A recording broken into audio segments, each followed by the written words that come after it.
Bilirim. Acım büyüktür Ertuğrul Bey. Halime Sultan'a da, Gündüz'e de içim yanar. Lakin bütün bu olanların sebebi sensin.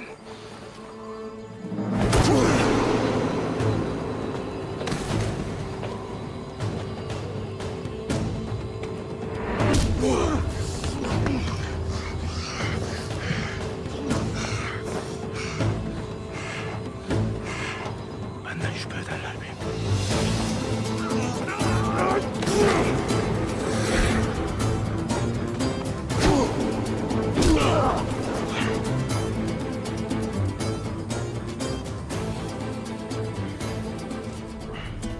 Şimdi bu vakitten sonra kim taşkınlık ederse, kim pusatına sahip çıkamayıp bir kayı alpine saldırırsa cezası ölüm olacaktır. Bu böyle biline.